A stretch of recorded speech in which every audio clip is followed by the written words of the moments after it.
Bienvenue dans le podcast La clé de soi. C'est un rendez-vous pour les femmes qui se demandent comment reprendre les rênes de leur vie. Ici, nous abordons tout ce qui bloque notre potentiel, ce qui limite notre audace, ce qui entrave notre épanouissement, mesdames. Je suis Julita, votre guide dans cette aventure de découverte de soi. Chaque semaine, je vous propose des partages inspirants. Je suis également coach en transformation personnelle. J'aide les femmes à trouver leur juste place, à créer une vie remplie de sens. Si vous ressentez le besoin de faire bouger la vôtre, prenez rendez-vous pour me raconter votre histoire à vous. Et si vous êtes prête, on va commencer l'épisode du jour. Je reçois aujourd'hui Elena Chenorkian, une femme aux multiples facettes, coach, auteure de livres Né sans joie. Ce livre-là, c'est mon coup de cœur de livre de développement personnel paru en 2023.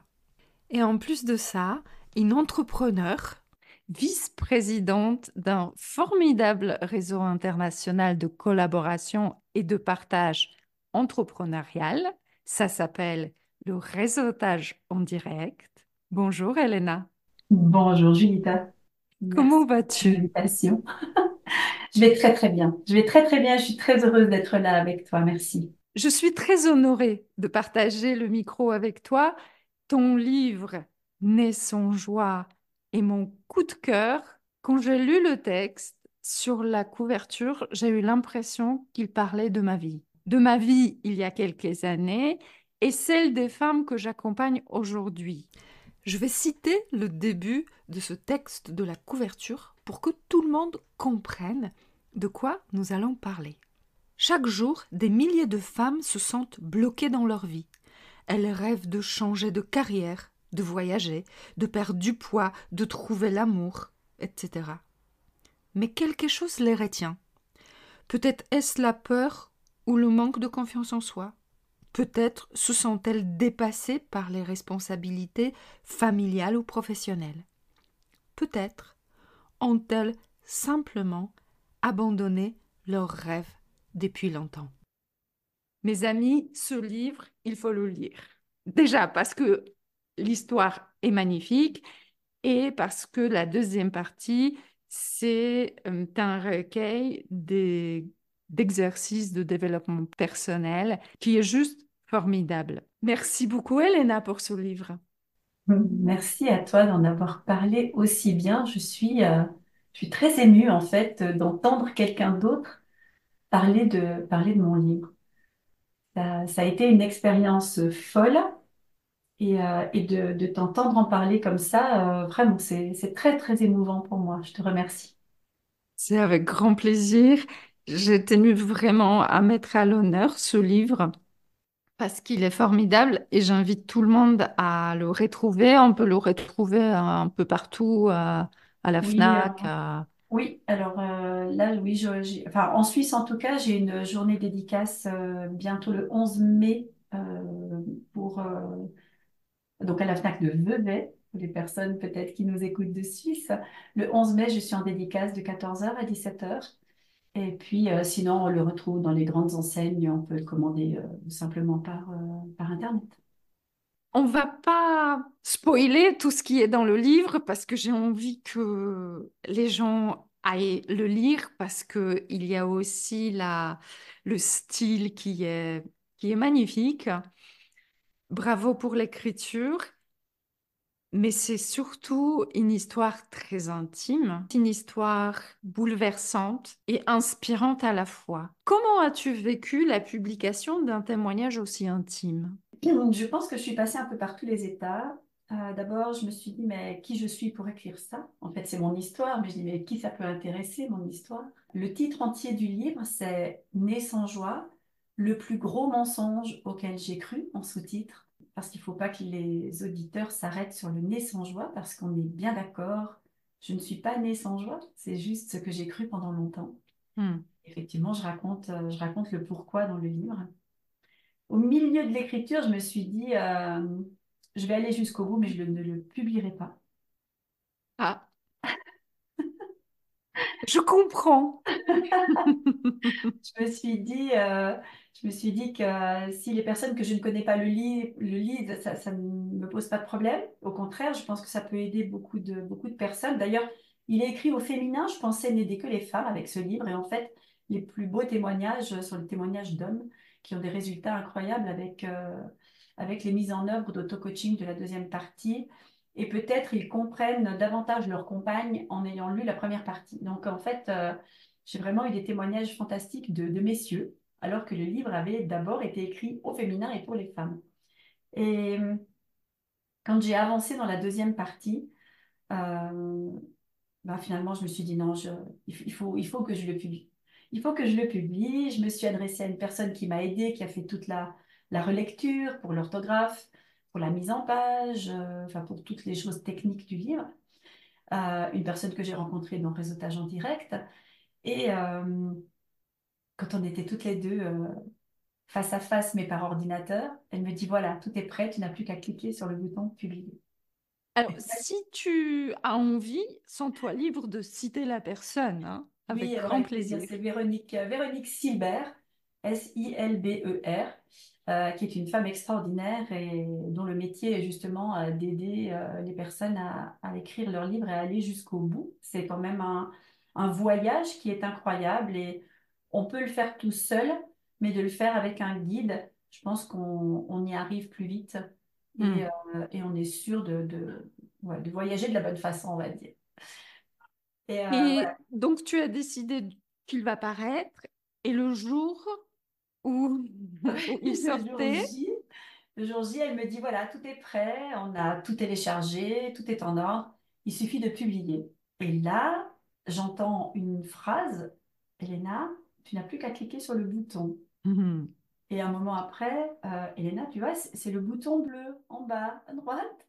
Et en fait, j'étais devant l'ordinateur, je la regardais et je ne bougeais pas.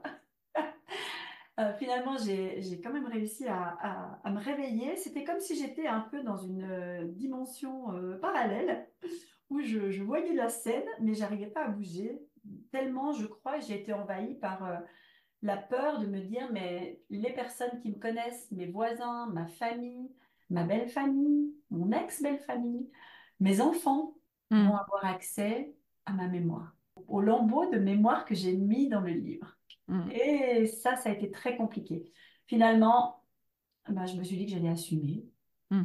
et que il y a tellement peu de monde pour qui j'ai cette émotion particulière par Hmm. rapport à toutes les personnes que ça peut aider que je me suis dit que voilà, il fallait que je mette ça de côté.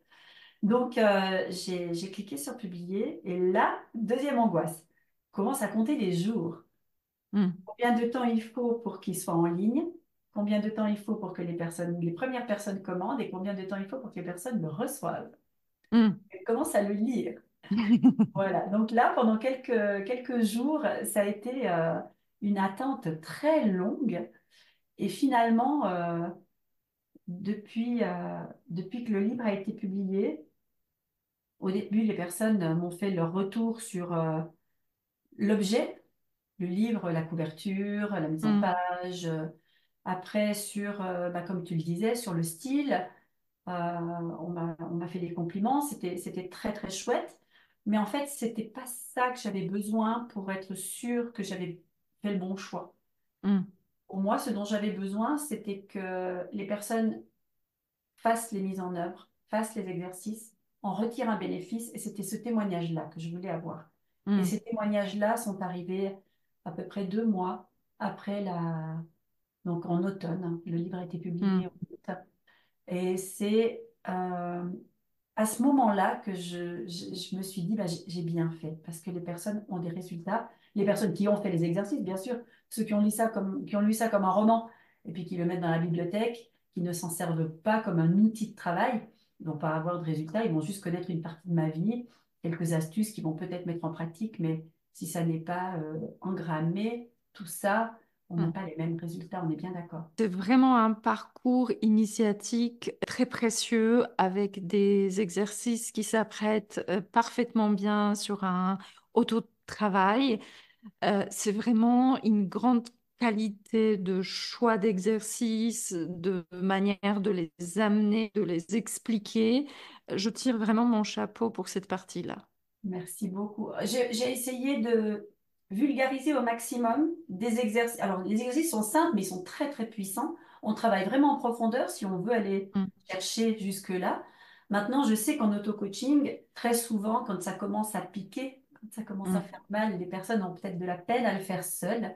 Mais c'est mm. pour ça qu'il y a des personnes comme toi et moi pour accompagner, pour aller plus loin. Absolument.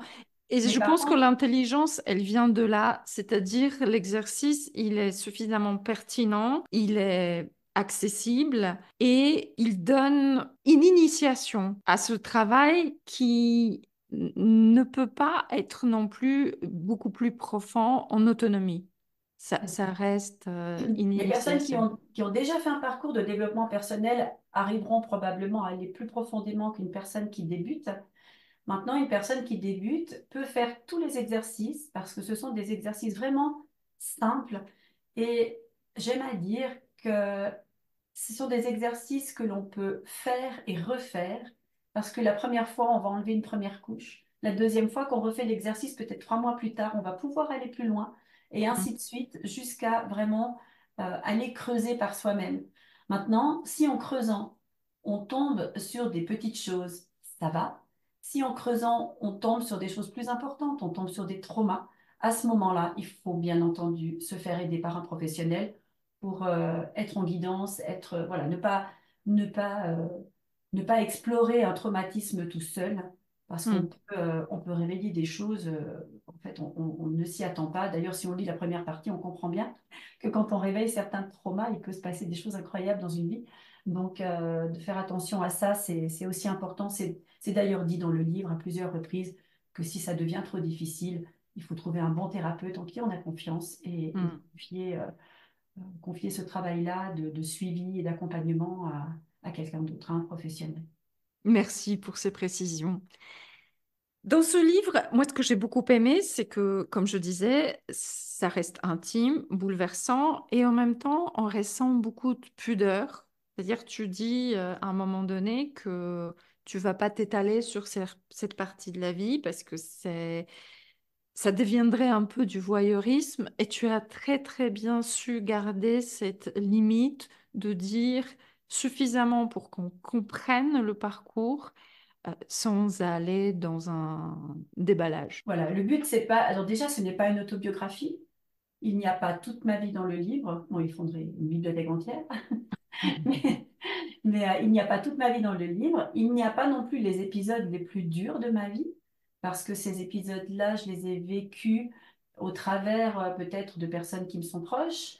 Et ça, c'est leur vie, ça leur appartient. Et je vais pas parler de ça, Hmm, même si ça m'a mis moi dans des états émotionnels peut-être dramatiques. Je pense que le mot est juste. Mais là, non, je parle vraiment de en fait, le but, c'est d'expliquer des états émotionnels et dans la deuxième partie, d'expliquer comment on en sort. hmm, Maintenant, le pourquoi j'ai été dans ces états émotionnels-là, mais ça regarde personne finalement, les gens s'en fichent et c'est pas le but de l'histoire. Je dirais même que j'ai fait exprès de ne pas mettre exactement dans l'ordre chronologique parce que je veux pas que les personnes puissent se dire ah mais ça c'était à telle époque, ah oui je la connaissais ou on s'en fiche, c'est pas le but du livre, c'est pas ça. Le but du livre, même si j'y raconte mon histoire, n'est pas tourné vers moi, c'est juste des exemples concrets que j'ai puisés dans mon histoire parce que inventer ou puiser dans l'histoire de quelqu'un d'autre, ça ne me paraissait pas authentique. hmm, Donc, des instants de vie que j'ai puisés dans mon histoire pour pouvoir expliquer quand utiliser certaines mises en œuvre, quand hmm, utiliser certains exercices. À quoi servent les exercices? Ben, ça sert à se sortir de ça. Si tu es dans cette situation-là, va à telle page. Et là, hmm. tu trouveras la réponse. Voilà. Ouais. Je C'est à comprends ça que ça sert. tellement quand on devient coach engagé et quand notre mission de vie, c'est de impacter les autres, de révéler le potentiel de l'autre, on a envie aller chercher dans notre propre histoire une manière d'inspirer les autres. Et c'est vraiment pour moi, c'est le gage de grand engagement d'un coach responsable. Merci. Elena, merci pour toute cette partie. À quel moment as-tu compris que pour changer les choses dans ta vie, tu as besoin de travailler sur toi et pas t'acharner sur des conditions extérieures? Alors, je dévoile un tout petit bout du livre, hein, mais tout petit petit. Euh, j'ai, j'ai été indépendante depuis toujours. J'ai fait quelques petits boulots par-ci par-là, mais sinon, la plus grande partie de mon Alors, activité. quand tu dis indépendante, c'est-à-dire t'es entrepreneur. Oui, c'est ça. Ouais, Mhm. c'est ça. Sans patron, mon propre patron. Et j'ai eu deux sociétés, un fitness et un institut Mhm. de beauté, Mhm. avant d'entreprendre le parcours de coaching que je vis aujourd'hui. Et ces deux sociétés qui étaient vraiment des passions pour moi, ces deux métiers avant, qui ont été vraiment des passions pour moi, j'ai dû fermer ces deux sociétés à cause de ma santé. Et quand Mhm. ça m'est arrivé la deuxième fois, je me suis dit, bon, on va pas répéter l'histoire une troisième. On dit jamais 203, mais on peut aussi contredire ces dictons-là. Et là, je me suis dit, bon, il faut que j'aille chercher ailleurs.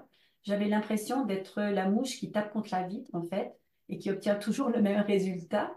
Mhm. Et là, j'ai dit, bon, il faut prendre du recul et puis trouver une autre porte de sortie avant de me lancer de nouveau dans une activité, que ma santé me rattrape éventuellement une troisième fois et que de nouveau, je reparte une autre activité à zéro. Mhm. Et c'est en prenant ce recul-là que j'ai dit, bon, ok, on va maintenant faire les choses autrement. Et je pense que c'était la bonne décision. Mhm. Quand je vois la vie que j'ai aujourd'hui, c'est vraiment la bonne décision. Voilà. Je regrette d'avoir été trop dans la tête dans le guidon pendant toutes ces années et de ne pas avoir prévu, parce que c'est des choses que j'aurais peut-être pu prévoir. Mhm. Mais en même temps, si j'avais pas eu ce parcours-là, je ne serais pas qui je suis aujourd'hui. Donc, on va laisser le passé dans le passé C'est ça. et on va aujourd'hui profiter du présent qu'on m'a offert aujourd'hui parce que voilà, je, je suis très, très contente du parcours finalement.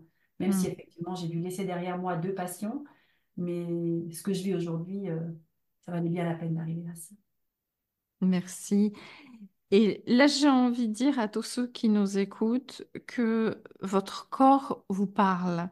Alors, dans ce podcast, je reçois souvent des personnes qui le soulignent, mais tu es peut-être la première qui raconte ce qu'elle a vécu dans sa chair Mhm. lorsque on a un pépin de santé, un accident, une maladie. C'est, ça peut être un signe que notre vie mérite une introspection. Oui, tout à fait. Et euh, la première fois, c'était un accident. La première fois, j'ai eu un accident. Et dans le livre, je raconte d'ailleurs pourquoi j'ai eu cet accident. Et la deuxième fois, c'était une maladie chronique que j'ai toujours. Effectivement, ces deux épisodes ont fait que j'étais obligée de changer de voie. Parce que quand le corps ne permet plus de faire ce qu'on était en train de faire, ben, il faut trouver autre chose. Et un malheur arrive rarement seul, hein. On connaît la loi des séries. Maintenant, si on connaît un petit peu euh, peut-être la physique quantique, les neurosciences, des choses comme ça, on comprend la cause à effet de pourquoi c'est Hmm, la loi des séries, n'est-ce pas? hmm, Et il a fallu que je me penche vraiment sur ça pour casser ce cercle vicieux hmm, dans lequel j'étais et en sortir. Parce que, voilà, je reviens juste au livre par rapport à mon parcours. C'est aussi un message d'espoir pour des personnes qui ont vécu des choses difficiles hmm, et qui inconsciemment continuent de croire que parce qu'ils ont vécu ça, ça va continuer d'être ça toute la vie. C'est hmm, pas vrai. On a un pouvoir de décision. Quand on prend du recul et on commence à faire les choses autrement, les résultats seront différents. hmm, Et, et c'est vraiment ce qui s'est passé par rapport à ma prise de conscience de voilà, maintenant il faut changer parce que hmm, sinon je continue de taper contre cette vitre. Il faut changer et en changeant, bah, le résultat a été complètement hmm. différent et bien meilleur, bien entendu. C'est la différence qu'on voit entre la persévérance et l'obstination. Oui. Oui. Et parfois, on se dit, non, mais il faut que je persévère, il faut que je persévère. Je vais citer, je vais paraphraser Einstein. C'est une folie humaine de croire qu'en faisant toujours la même chose, on puisse obtenir des résultats différents. Exactement. Donc, à un moment donné, il faut bien regarder notre perception de la réalité, parce que là, encore une fois, on a les différentes perceptions de la réalité. Et si on la prend pour vraie, notre cerveau va sélectivement prendre des choses qui confirment notre propre perception. Mais si on change notre perception, on va remarquer d'autres paramètres et c'est comme ça qu'on va opérer un changement qui Exactement. peut nous amener dans une Ben, direction différente. c'est vraiment ce qu'on appelle l'effet Pygmalion. C'est ma perception qui va renvoyer aux autres certaines choses qui donneront un certain résultat. Et ce résultat va confirmer ma perception qui est peut-être complètement fausse. Alors que si Hmm, je change de perception, je vais dégager autre chose. Je vais avoir d'autres résultats. Je vais être perçu autrement par les autres aussi, et forcément les résultats seront différents. Mais je pense que pour faire ça, il y a une chose qui est très très importante, c'est la prise de conscience. Parce que tant qu'on s'est pas posé, qu'on n'a pas fait un stop sur image, qu'on n'a hmm, pas regardé la réalité, les faits, pas ce qu'on pense, pas notre hmm, opinion, pas notre avis, mais vraiment les faits, tout cru, hmm, c'est là qu'on peut commencer à se dire, ben voilà, je vais poser telle action, je vais changer telle habitude, je vais faire telle chose, je vais euh, prendre un autre chemin. Enfin, c'est là que les décisions peuvent être prises. On peut rien changer tant qu'on n'a pas pris conscience que ce qu'on fait, ça ne va pas. hmm. Voilà. J'aime bien dans ce podcast donner des exemples, des actions concrètes. Je répète souvent que dans le dev perso, on rabâche un peu que il faut passer à l'action, il faut passer à l'action. Et au fond, les personnes qui nous écoutent, s'ils commencent à entrer dans le monde de dev perso, ils ne se rendent pas bien compte des actions. Qu'est-ce que ça peut représenter? Est-ce que toi, dans ton parcours, tu peux nous donner l'exemple d'une ou deux actions, des choses concrètes que tu as changées pour t'en sortir? Je pense que chaque situation va demander une action peut-être différente. Donc c'est difficile de dire, tu vois, je pense pas qu'il y ait. Oui, il y a peut-être une action que l'on peut, qui peut aller pour tout. Une action générique. Mhm, C'est de s'asseoir et de commencer à penser. Mais quand on dit penser, ça ne veut pas dire. Il y a des gens qui ont le petit vélo qui tourne dans la tête, qui ont l'impression de réfléchir toute la journée. En fait, ils ne font que ressasser les mêmes pensées que la veille. Ils ne font que ressasser les mêmes problèmes. Ils ne font que ressasser. C'est pas sa pensée. Donc, je pense que la première chose à faire, et moi, comment je le fais, je m'assieds avec une boisson chaude, généralement, dans un endroit que j'aime, mhm, un papier, un crayon, et je commence à écrire tout ce qui me passe par la tête. mhm, Tiens, je vois un chat qui passe, de toute façon, je suis devant ce papier, je ne sais pas quoi écrire, je l'écris ça, je ne sais pas quoi écrire. Et au mhm, bout de quelques minutes de cette écriture libre, où on laisse vraiment le flux de tout ce qu'on a dans la tête sortir par la main, au bout d'un moment, l'esprit se calme, peut-être aussi en aidant avec certaines respirations, une petite méditation si les gens savent le faire.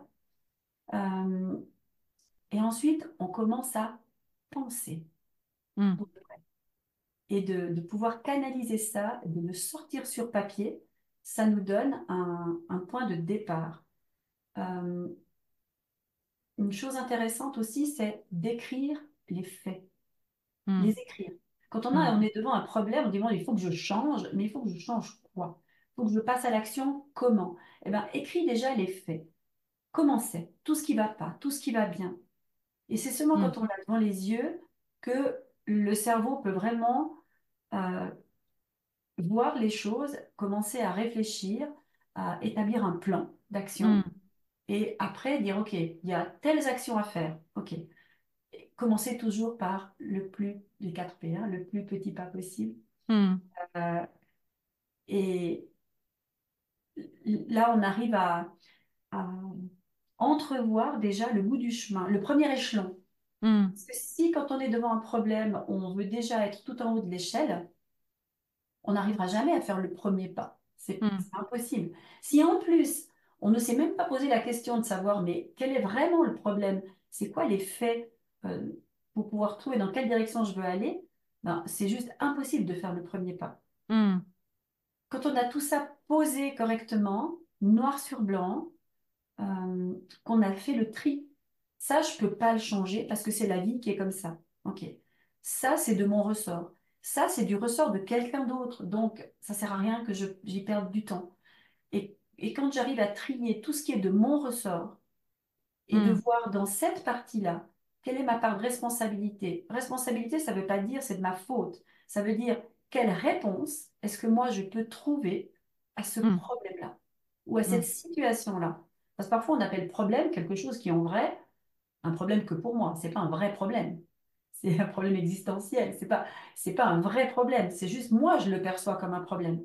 Sitôt qu'on met le mot situation au lieu de mettre le mot problème, déjà, ça fait baisser la pression et on peut trouver des marches à suivre, des mises en œuvre, des choses à faire pour que ça aille mieux. Mais la première chose, je pense qu'il faut élaguer, il faut tout poser, trier, et après on ne s'occupe que de ce qu'on est en capacité de mettre en place. mm. Ça sert à rien, on perd du temps et on est de nouveau la mouche qui tape contre la vitre plutôt que de prendre du recul. Il y a une étape dont tu parles pas parce que ça te paraît une évidence, mais moi je vais le citer, c'est de se déconnecter de nos écrans, des réseaux sociaux, des messages, Mhm. des... Mhm. C'est... On ne se rend pas compte à quel point c'est une source anxiogène de comparaison, de fuite en avant, de procrastination. C'est quelque chose qui nous maintient en dehors de nous. Donc, Mhm. offrez-vous ce cadeau. C'est vraiment pas une punition, c'est un cadeau. Un moment dans votre journée, dans votre semaine, dans votre mois, ça dépend quel est votre attachement à ces petits objets connectés. 1 heure, 2 heures à loin du téléphone, de l'ordi, de tablette. Oui, en tout cas, pour faire ce genre d'exercice, c'est vraiment un endroit calme, un papier, un crayon. En aucun cas, on écrit sur l'ordinateur, en aucun cas, Hmm. c'est vraiment un papier, un crayon. Notre D'ailleurs, cerveau, il oui. perçoit différemment le texte écrit à la main avec un Mhm. stylo qu'un texte tapé à Oui. l'ordinateur. Et si possible, un stylo que l'on aime, un stylo qu'on a choisi, un calepin que l'on aime, si possible, toujours le même jusqu'à ce qu'il soit plein, que l'on a choisi avec attention, peut-être dans un moment particulier. Personnellement, j'aime bien. C'est toujours quand je suis en voyage que je ramène des calepins avec lesquels je Hmm, travaille. Parce que quand je le prends, ben, ça me remémore tel pays ou les personnes avec qui j'étais. Enfin, c'est des beaux souvenirs. J'achète toujours ces calepins quand je me sens bien, quand je suis heureuse, quand je suis vraiment dans la plénitude, dans la gratitude. Et du coup, de le ressortir, j'ai l'impression que ça m'aide à être dans le côté lumière pour pouvoir hmm. travailler. Rien que d'avoir le calepin dans la main, ça me sort déjà du ah, ça va pas. Voilà. Et de nommer les choses plutôt que de se laisser envahir. Il y a un dessin qui exprime très très bien. C'est la personne qui dit je ne vais pas bien et on voit le dessin, toute la personne est en rouge, comme si la personne entière était malade ou toute la personne entière n'allait pas. Et le dessin d'à côté, la personne qui dit j'ai mal au bras, et que là on voit il y a juste le bras qui est un petit peu rouge et le reste du corps est en vert. Hmm, Là aussi, c'est important d'arriver à cibler. C'est pour ça que donner les faits précis, ça hmm, aide à se dissocier en fait, de ce qui ne va pas, de bien se rendre compte, c'est pas nous qui n'allons pas. Il y a juste cette chose-là qui va pas.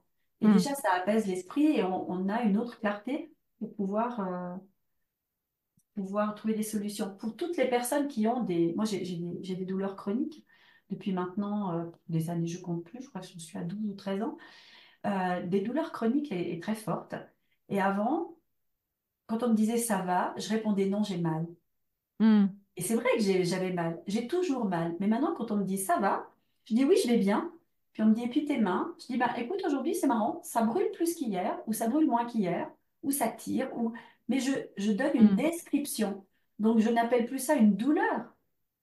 mm, Et du coup, je souffre moins parce que je déconnecte mon cerveau de la partie qui me fait mal.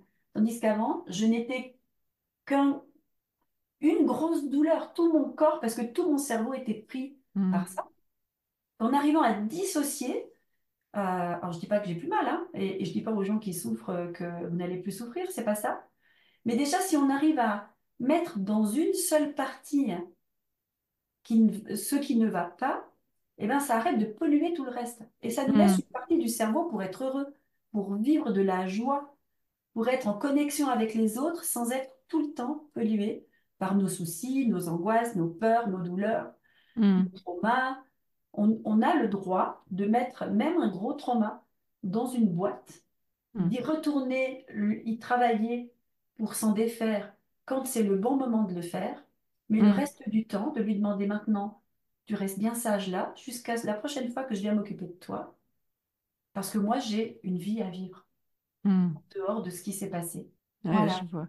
Je ne sais même pas si j'ai mis cet exercice-là dans le livre. Ce sont des petits exercices comme ça, où on y Mm, va pas à pas, et juste le fait de prendre conscience de certaines choses, on arrive vraiment à poser des fardeaux.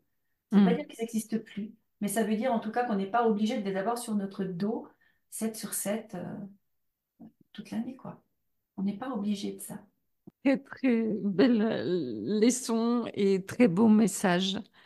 J'ai dit en introduction que tu es vice-présidence du réseautage en direct. Est-ce que tu veux nous en parler? Mais oui, avec plaisir. Alors, je partage mon temps de travail entre ma qualité de coach, où j'ai un programme en ligne qui s'appelle Vie ton plein potentiel, qui Mm, pour l'instant est dédié aux femmes, mm, que l'on peut suivre seul en ligne, que l'on peut mm, suivre avec coaching de groupe ou que l'on peut suivre en plus avec encore un coaching personnel. C'est un parcours de 12 semaines. mm, Euh, Ça, c'est né du fait que je vois autour de moi des personnes qui font n'importe quoi dans leur vie, mm, n'importe quoi au niveau mental, physique, émotionnel, mm, et qui après courent chez le médecin, les marabouts ou je sais pas qui, pour qu'on les soigne, qu'on les guérisse, qu'on les remette sur mm, pied. Alors que pour moi, la responsabilité de chaque personne, c'est d'être heureux et que pour être heureux, il faut être heureux dans toutes nos sphères de vie et il faut être heureux autant dans notre mental, nos émotions que notre physique parce qu'on est fait en un seul morceau. On peut pas mm, être heureux quand le physique va pas bien et le reste, voilà, ou dire le physique va super bien alors que je suis dans des peurs constantes qui vont me causer plein de cortisol, qui vont me faire des... Enfin, finalement, on va engendrer des maladies à mm, cause du mental et vice-versa.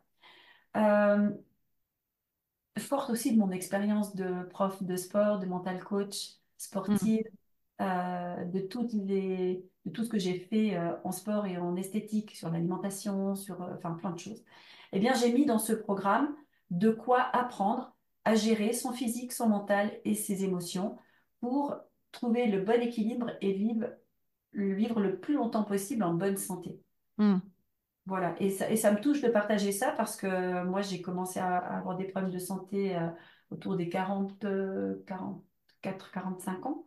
mm, Et peut-être que si je m'étais occupée de moi différemment, plus jeune, j'aurais pu retarder ça. Donc, mm, euh, donc ça me tient à cœur, en fait, de faire passer ce message. Et aussi, faut savoir qu'on peut toujours mieux faire à n'importe quel âge. Il faut jamais dire, pour moi, c'est trop tard. C'est pas vrai. On peut mm, toujours améliorer les choses. Ça, c'est mon activité de coaching. À côté de ça, je fais de la lecture d'annales akashiques, je fais des séances pour les croyances limitantes. Et sinon, je m'occupe maintenant de réseautage en direct. Alors, je développe pour toute l'Europe, effectivement. mm, C'est une histoire magnifique, je trouve, cette aventure-là. Parce que quand je suis rentrée dans le réseautage, c'était une année très, très difficile pour moi. C'était fin 2021. Je venais de perdre mon papa. J'avais eu, moi, des gros problèmes de santé parce que les médicaments qu'on m'avait donnés m'ont créé d'énormes complications et j'ai vraiment été très mal cette année-là. Sachant que forcément, quand on perd papa, eh bien, toute la famille est dans la peine, dans la douleur. Et donc, on s'entraide, on se soutient, mais en même temps, c'est facile pour personne.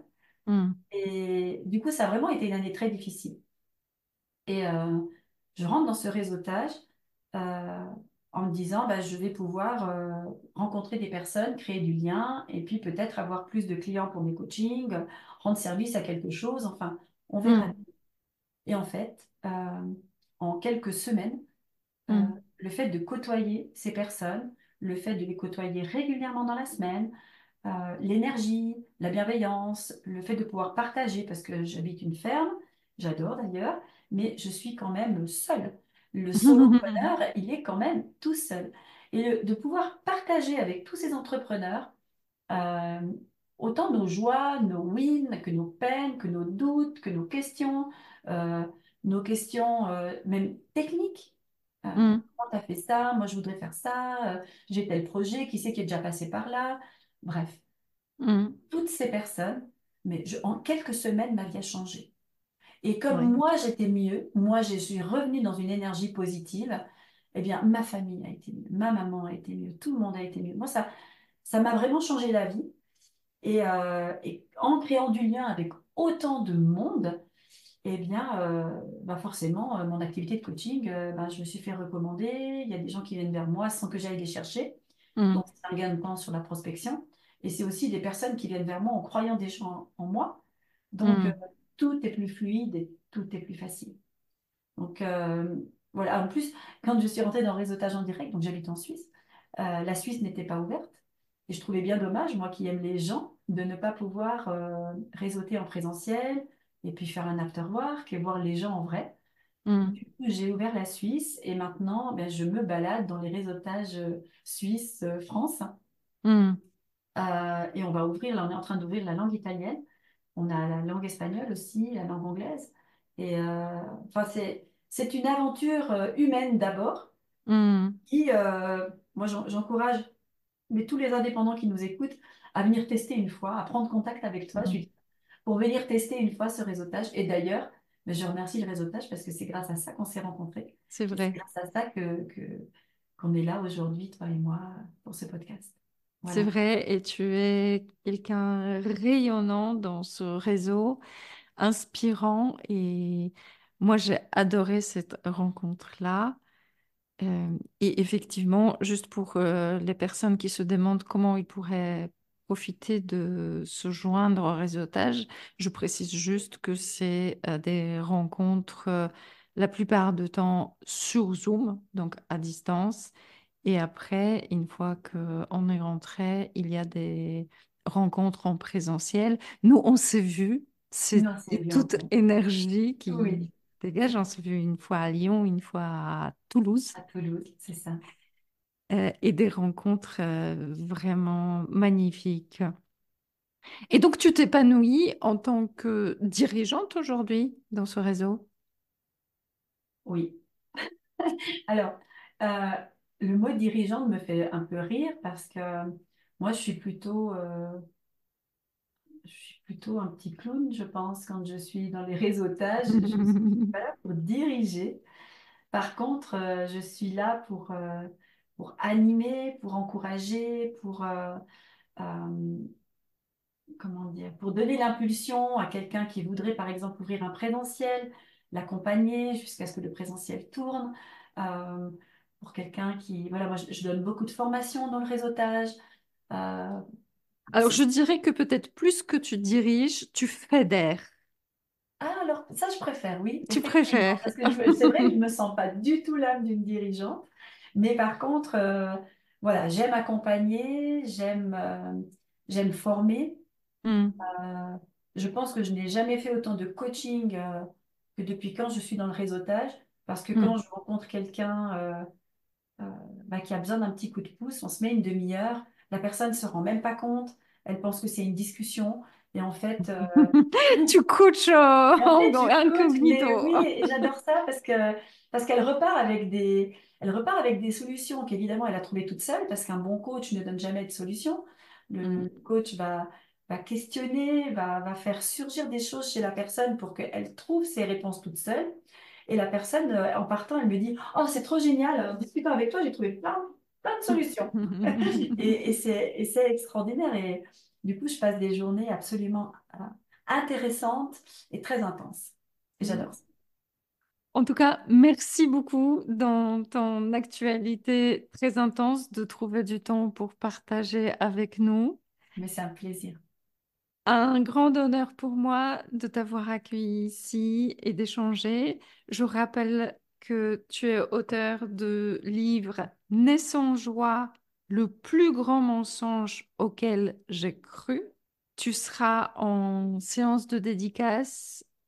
Rappelle-nous la date et l'endroit. Alors, c'est le 11 mai à la FNAC de Vevey en Suisse.